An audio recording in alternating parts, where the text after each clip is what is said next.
What's good, y'all? Welcome back for another review with InventedKicks. This is Izzy, aka Yizzy, and today we got the Nike Lebron 17 FP, which is the official name, but you probably know him as I do as the graffiti colorway of the Nike Lebron 17s. Now, before we get into it, please be sure to give us a thumbs up if you enjoy the content today, and hit the subscription button below to stay in tune with our content. So as soon as we get it, you guys got it, all right? Now, without further ado, let's do it, y'all. Wow, there you go. All right, the Nike Lebron 17 FP, once again, the graffiti colorway, which basically, if you don't know, the graffiti colorway comes from the Lebron 4s, and they killed that release. There were about maybe 2 or 3 colorways of those. One looks just like this. Another one was like dark blue and had hits of gray, silver, and red in it. And those were, I think, the Lebron All-Star 4s, and that's where the graffiti colorway comes from. That's where the name of these and the graffiti colorway for these comes from. Now, a few features definitely come directly from the Lebron 4, including the midsole, which also has the graffiti pattern, and it wraps around to the medial side.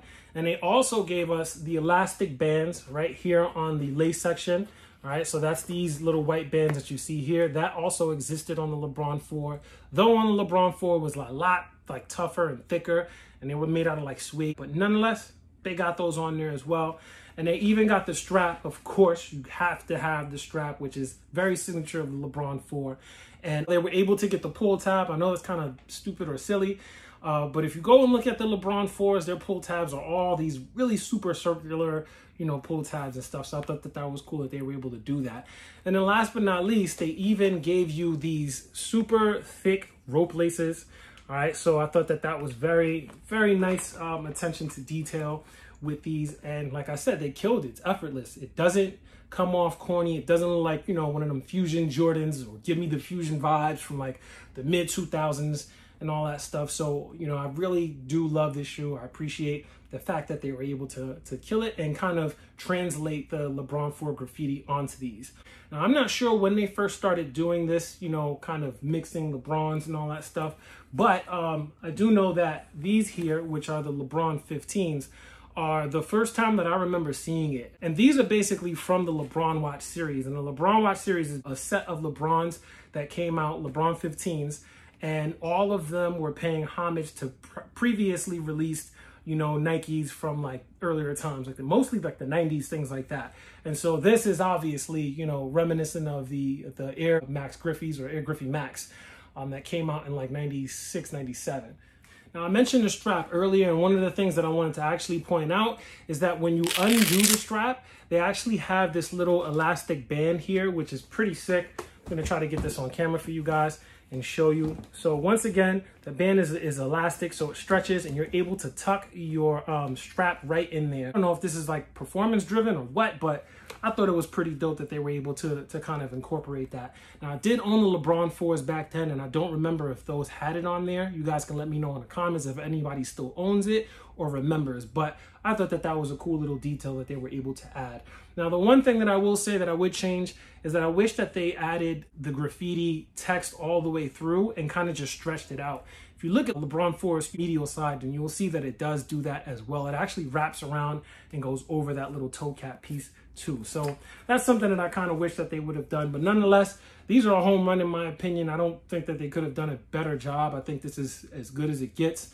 And so I'm definitely digging these. Now let's get right into the construction, the build, and all that good stuff. All right, y'all, so getting directly into it, the uppers are entirely going to be composed of an all-white knit posit, which is basically fly knit mixed with a heat molded yarn, according to Nike. And that stuff gives it, supposedly is supposed to give it its own kind of like unique shape and all that stuff. So that's what you're seeing on the uppers there. And we'll see how durable it is through time. As far as the midsole goes, the midsole is going to feature that posit-like, I'm not sure if this is exactly foam posit, but it's pretty much the same stuff that was on Lebron 4s, and Lebron 4s was pretty much entirely composed of a foam posit upper. And so you'll see that on the midsole as well, going from the heel portion all the way to the toe box. And then the grooves also contain this stuff that kind of looks like carbon fiber, which is what you'll find in the grooves of the Lebron 4s as well. Now the ankles of the shoe once again feature that strap that wraps around, and this is taken directly from the Lebron 4s, as is the midsole, which is something that I mentioned to you guys earlier. And then you have the pull tab as well, and that's going to be done in this kind of like a Durabuck suede sort of material. It's really, really flat, but nonetheless, it's there, and it's very similar to the Lebron 4s. Now, talking about the bands earlier, I mentioned that they also brought that over from the Lebron 4. And one of the biggest differences here is that the bands on these are very, very thin. You know, I don't really want to call them cheap because I don't really know. I haven't put these to the test to know like how bad or good this stuff is. But the Lebron 4s, the bands on those were no joke. Like, it was to the point where, you know, sometimes it was hard to get your foot in and it would be a little kind of tight, which is good because, you know, it was a performance-based shoe, but the strap on those is no joke, and that's something that's a little bit different on the Lebron 17. Now, as far as the rope laces on these are pretty much almost identical. I feel like the rope laces on the Lebron 4s were just a tad bit more thicker. Something similar to, you know, how the Jordan 11's rope laces from 95 and 96 are thicker than the ones that we get now. So not much of a difference, but just a little bit different. Now, going into the soles on these, this is another one of my favorite parts of this shoe. And this time it's for the Lebron 17 because this sole obviously was not on the Lebron 4s. And it's going to be completely done in this like university red, which is what they put on the box. And it's just translucent. It's the same kind of translucent stuff that you find on Lebron 10s. So it's like that really dark, you know, you almost can't see through it, but you know that it is translucent.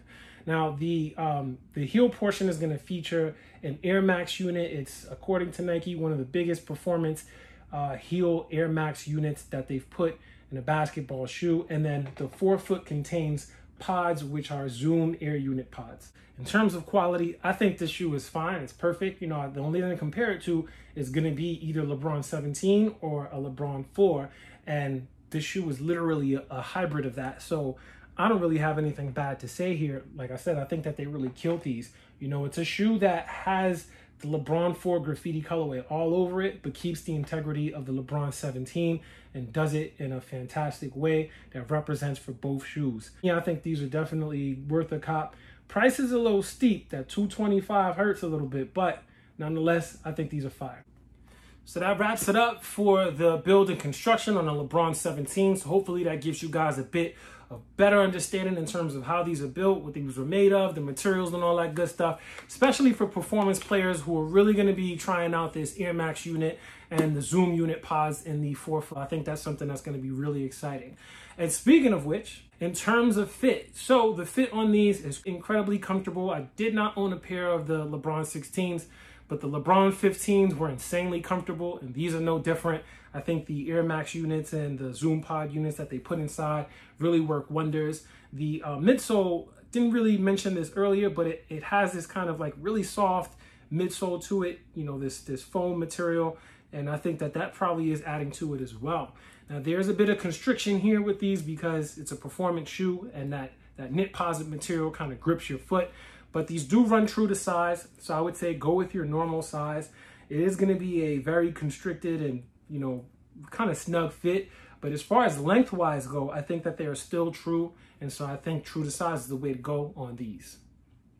So that wraps it up for the review of the Lebron 17 graffiti colorway. So let me know what you guys think and who's still looking to cop. These are available at a couple of sites like Foot Locker. Nike has, I think, up to like a 9.5 or a 10 maybe.